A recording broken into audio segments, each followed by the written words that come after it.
Welcome back to CBS Sports HQ. Our Pete Prisco loves to be right. He tells you so in his latest article over on CBSSports.com in his version of a mock draft. He told folks the Bears should take Jaden Daniels over Caleb Williams. We saw how that all worked out. If only there was a blueprint for us to know which player matches where and what they look like. Thankfully, we've got a crew with us here on our CBS Sports set that's going to take a look at the current prospects and have them compared to some players that we're familiar with. We've got the Sportsline model with our Mackenzie Brooks, and we've got the two-time Super Bowl champ in Bryant, McFadden to react. Guys, let's start at the top when it comes to Cam Ward, because I think a lot of people were surprised to hear the name Michael Penix Jr. in the first round of last year's draft. But, Ken, that's where we start when we talk about ceilings and floors with the Sportsline model. The ceiling for Cam Ward is Michael Penix. What's the floor? Yeah, it would probably be Sam Howell, right? And to make it all make sense, you know, we're taking the data from the past 3 drafts. We're taking PFF, RAS, size, just all those big board stats, objective numbers here. And then we're able to take these players and see who we can compare them to, whether it's their size, whether it's the production. So this is what these guys looked like coming out of the draft and how we perceive them to be. So your floor being Sam Howell, at some point he was perceived as a #1 quarterback, right, coming out of the draft. So I wouldn't necessarily call it that big of a floor. But why we see him so similarly to Sam Howell is you're looking at the production of touchdowns that just comes with a plethora of interceptions and turnovers as well. That's what we saw from Sam Howell, another ACC guy as well. Obviously performed well against the lesser competition, and when it came down to it, like it did with Miami, playing that tougher competition became a really big problem for them. So if you can find a system, find a coach that helps control the chaos and those interceptions, that's when you start to be in that Michael Penix Jr. territory. So that's where that upside could be for Ward. All right, that's what the model is telling us. So we got a Super Bowl champ on set here. So B-Mac, when you look at the tape for Cam Ward, who stands out and why? Jordan Love. He reminds me a lot of Jordan Love. When you talk about just the casualness that he plays with, reminds me a lot of Jordan Love. When you look at his ability to not really display a sense of urgency in the pocket, but yet and still be extremely effective, that's who Cam Ward is. And then not to mention the arm talent. I mean, Cam Ward can throw any ball in the route tree, and the same can be said for Jordan Love. So when you look at his skill set, the measurables, and his style of play, it reminds me a lot of, there you have it, number 10, Jordan Love. Just how he floats in the pocket, he casually throws off his back foot, he does it time and time again, and that's something that you probably would not coach a quarterback to do, but with Jordan Love, with how talented his arm is, he's able to be very, very precise in those said throws, and that's what we watched throughout Cam Ward's collegiate career, especially a year ago down in Coral Gables playing quarterback for Miami. So his style of play reminds me a lot of Jordan Love, and I think he has the opportunity to do some of the things that Jordan Love has done so far in his professional career, especially early on. Yeah, especially when you think about Jordan Love had to sit for a few years before he got his starting chance. We were expecting Cam Ward to go #1 overall, so maybe some of those things we see happen right away for him in Tennessee should they take him. Let's move on to our second player here, Travis Hunter, and we got a lot to break down when it comes to Travis, right, because it's the two-way aspect of it, the wide receiver and also the defensive back cornerback situation there. So Mackenzie, lay out the specs for us. What is Sportsline telling us when it comes to his floor and ceiling? Yeah, so I mean, we're basically running him through the model as 2 different players, right? You talk about the cornerback version. We compare him a lot to Devin Witherspoon here. I think if he was just a cornerback, he'd go around #5 like we saw with Witherspoon as well. But then you add in that 25% of wide receiver and a little bit of Garrett Wilson is what we're seeing him. He really grades out very similarly as far as PFF, RAS, all of those objective stats that you're looking at. So that's what takes you from, the 5th overall pick to the 2nd, which we're likely going to see him as. And I don't think he's going to play a ton of wide receiver. Obviously, cornerback will probably be his priority, but I think there's teams who would like to use him for, I don't know, 10 packages, three catches for 60 yards maybe. I don't think it's the priority, but adding that wide receiver ability to him is what's going to make him go higher up than a Devin Witherspoon would. But again, I think it's fascinating to have him as 2 different players. You know, it's interesting. He told our Garrett Padell that if he wasn't able to play both sides of the ball in the NFL, he would quit. And obviously, being a little dramatic there, B-Mac, yeah. But his coach is a perfect example of guys who can be successful playing the two-way, 2 sides of the ball, I should say, in the NFL. Who's your comp when it comes to Travis Hunter? I love offensively Garrett Wilson, the way he moves his body, being able to manipulate coverage standpoint. I love it.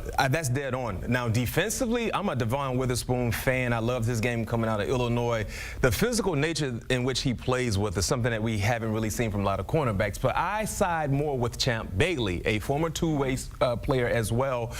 And the thing I love about this comparison with Champ Bailey and Travis Hunter, the ball skills, prolific ball skills. Champ Bailey had it. Travis currently has it as well. And not to mention the instinctive ability to put himself in positions to be sound and coverage. We saw that throughout Champ Bailey's Hall of Fame career, and Travis Hunter currently has that as well. So I love the measurable comparison as well, but when you look at their style of play, Travis Hunter, Champ Bailey, they remind me a lot of each other. Champ Bailey, a former Bulldog for you. Go Dogs. Go Dogs. Got to get one of those in whenever we've got one on set. All right, let's talk about the running back situation. Ashton Jeanty wrote a letter for the Players Tribune, and he basically tagged it by saying, I want to do what Saquon just did, and I want to bring a championship back to the city.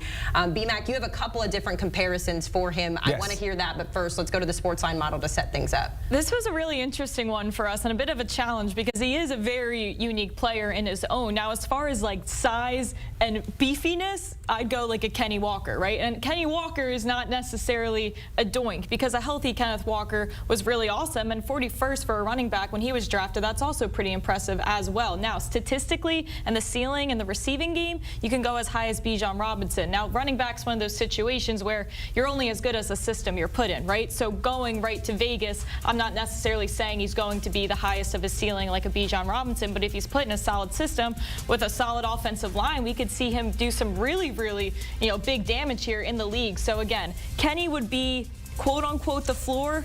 I don't even know if I call it a floor, but I think Bijan is where his potential is. What do you think, B-Mac? I love it. I love it. Now, for me, in terms of the eye test, I gave him two different comparisons, right? I start off with Maurice Jones-Drew, and here's why. The contact balance that Maurice Jones-Drew had as a player, Ashton currently has that. You rarely see one guy get Ashton Jeanty down. The same can be said for Maurice Jones-Drew. And then the Hall of Famer, LaDainian Tomlinson, in terms of the big play ability Ashton has. We saw that with LT throughout his professional career, and also, too, just the smoothness that LT displayed week in and week out. We currently see that with Ashton Jeanty as well. And the final key piece for me, the stiff arm. When you look at LaDainian Tomlinson, he never really came off to be a bruiser, bully type of back. But if he ever got that stiff arm on you, good luck. You were going to make a highlight reel. And we've seen that throughout Ashton Jeanty's collegiate career as well. A massive, effective stiff arm. And I think I think teams love just the durability of him. And that's a lot of what reminds me of Bijan, too. Like, this guy plays through injury. He doesn't get as injured as a Kenneth Walker is, as we've seen through the past few seasons. So I think that will be very attractive and what puts him ahead of some of those like Ohio State running backs, which is a relatively solid running back draft class. Yes, it is. Very deep. Yeah, I had a chance to catch up with Quinshon Judkins, that interview currently on HQ right now, one of my favorite running backs. But I do like Ashton Jeanty. He's got those Dallas ties, so we'll see how it all works out. Kenz, I want to come to you about an offensive lineman in Tyler Booker. This is a guy who has a lot of position flex as well. I believe he played one game as a tackle before moving to guard. What's the floor and ceiling for him? Yeah, this is one of those where it's like, hey, it might be a red flag of what your comp's looking at, because if you look at the way he tested and you look at his RAS score, it's actually comping pretty close to Kenyon Green, which is not exactly a situation you want to be in. Now, with that said, Kenyon Green was put in a very tough situation going right to Houston here. He didn't have the guys around him, the experience around him to make him look better. Now, if you have a Booker go to somebody like, Buffalo, like Cyrus Torrence went, then maybe we're going to see a lot higher upside of him. So I called Torrence his upside, but I would go as far as literally how he, all of his performance, his PFF, his RAS, his size. The red flag would be that he could be a Kenyon Green here. But again, he's minus 600 to go in the first round. He profiles to me more like a second-round pick. But if you're looking at the draft, you look at the bottom of the first round, you have a lot of solid teams. You have the Ravens, you have the Chiefs, you have the Eagles, guys like that. If you put him in that system, he could have a lot higher ceiling than we're giving him credit for. In 2024, first-team All-American, played in 36 games across 3 seasons. So you just mentioned durability when it comes to the running back. This is a lineman who is durable, which we know at the NFL level is so important. B-Mac, I'll let you wrap up the conversation here talking about Abdul Carter, a guy that a lot of people think is the best prospect in this year's class. I like this comp quite a bit. I wish I could have them both in Dallas, but we're talking 2 Penn State Nittany Lions when it comes to your comp. Abdul Carter, Michael Parsons, out of all the potential prospects that we've raved and talked about thus far, I don't know if there's a better comp. in terms of the style of play, how they look in their uniform, the measurables, everything that Abdul Carter has displayed there for Penn State. We've watched with Micah Parsons, and of course, the cherry on top, wearing the same number. I mean, if you were to squint your eyes just a little bit, you watch Abdul Carter, you would literally think you're watching Micah Parsons when he was there in Happy Valley, not being happy to opposing teams that he faced off against. And I do believe Abdul Carter will have some of the same success that we saw from Micah Parsons during his rookie campaign. His ability to really wreak havoc on a game just as an individual.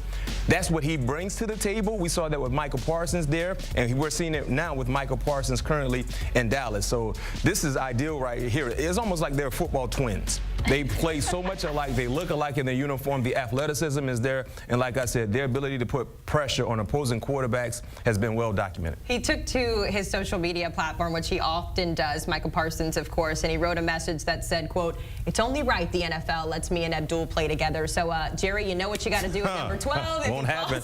Won't happen. Hey, a girl can Jerry's dream. not that smart. He won't get there. Oh, my gosh. Now we're taking shots. I'm choking. Let's get to a break here. Hey, for more information on getting some winning wagers with our Sportsline crew, like what you heard from Mackenzie Brooks today, scan that QR code now and get 60% off an annual plan by using the promo code WINNERS. You can scan that QR code, like I said, or head to sportsline.com/join.